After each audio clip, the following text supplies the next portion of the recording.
Je suis confrontée au quotidien à des mamans qui viennent me dire: «Je n'en peux plus, je suis une mauvaise maman, je crie sur mes enfants». J'ai envie de te dire que si tu cries sur tes enfants, c'est une bonne nouvelle. Attends, je vais t'expliquer puisque bien entendu, on dit toujours: «Oui, il faut pas crier sur les enfants».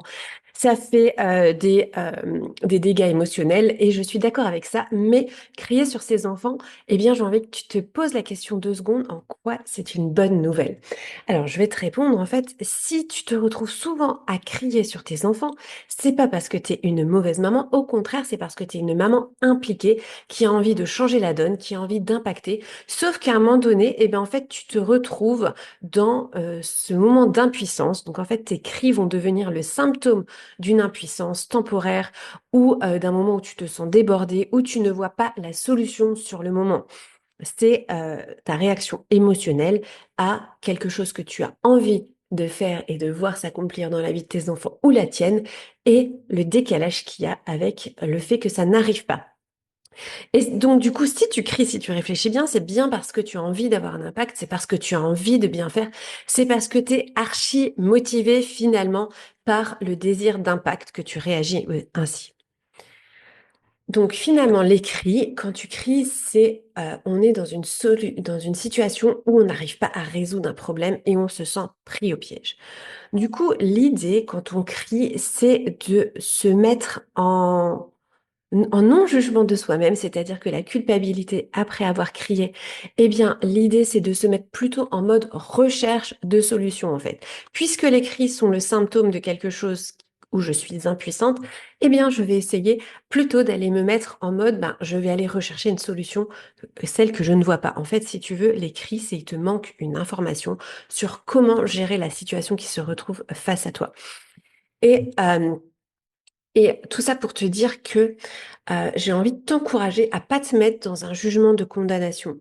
J'ai rencontré des mamans qui, malheureusement, ont perdu leur estime d'elles-mêmes à force de crier et de recrier et de recrier, ont perdu cette envie d'impacter leurs enfants, ont perdu cette mobilisation parce qu'elles pensent qu'elles sont au fond une maman toxique, parce qu'elles ont fait des raccourcis dans leur tête en disant, eh bien, en fait, voilà, je fais du mal à mes enfants, donc là maintenant, je vais me mettre en mode rien du tout, comme ça, au moins, je suis sûre que je ne leur fais pas de mal. Mais en fait, c'est dommage parce que c'était ton désir d'impacter tes enfants au départ qui t'a fait crier. Et puis finalement, à force de répéter ces cris et de ne pas voir que finalement c'était un symptôme, et bien du coup, tu as renoncé. Et j'ai envie de t'encourager à ne pas renoncer et plutôt aller se mettre en mode, OK, qu'est-ce que ça dit? Quand je crie, qu'est-ce que ça dit sur moi? Est-ce que c'est une information sur mes émotions que je n'arrive pas à gérer?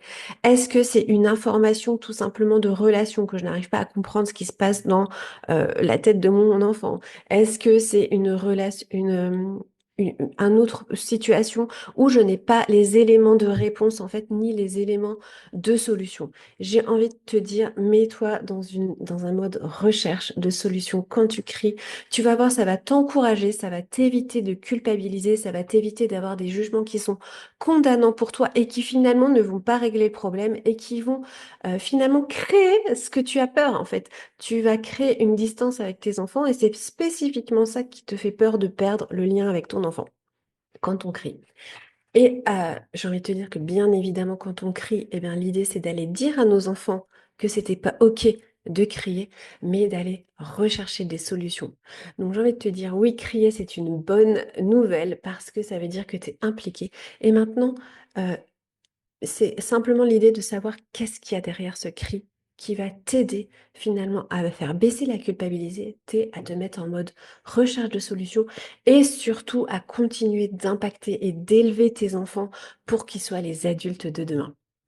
Si tu as quelques soucis en ce moment à trouver pourquoi tu cries, que pour toi c'est un nuage gris devant toi en te disant mais en fait je comprends pas ce qu'elle dit, eh bien écoute, prends un rendez-vous. En ce moment j'offre, on est le 15 janvier quand j'enregistre cette vidéo, j'ai encore 12 heures de coaching que j'offre jusque fin janvier. Tu peux prendre ton rendez-vous jusque fin janvier et j'offre 12 heures de coaching pour parler de ces sujets-là. Donc n'hésite pas à en profiter, ça te fera une solution et tu pourras avoir déjà les premiers pas de solution pour impacter ton enfant.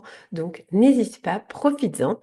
Et j'ai envie de t'encourager vraiment à être bienveillante envers toi, même si tu fais partie de ces mamans, qui ont renoncé un petit peu, qui elles sont rentrées dans un jugement sur elles-mêmes en disant: «Ben, je vais renoncer d'impacter parce que finalement à chaque fois que je veux impacter, je crie sur mes enfants». J'ai envie de te dire: «Mais en fait, c'est pas la bonne conclusion à faire, c'est justement parce que tu as envie d'impacter que l'idée c'est d'aller chercher des solutions et des informations». Imagine, tu es devant un problème de maths et tu ne sais simplement pas résoudre parce que tu n'as pas les bonnes formules à pour toi, en fait, qui correspondent à ton exo de maths que tu ne sais pas et en fait, c'est parfois juste des informations qui te manquent. Alors n'hésite pas, ce sera avec grand plaisir. Salut, salut.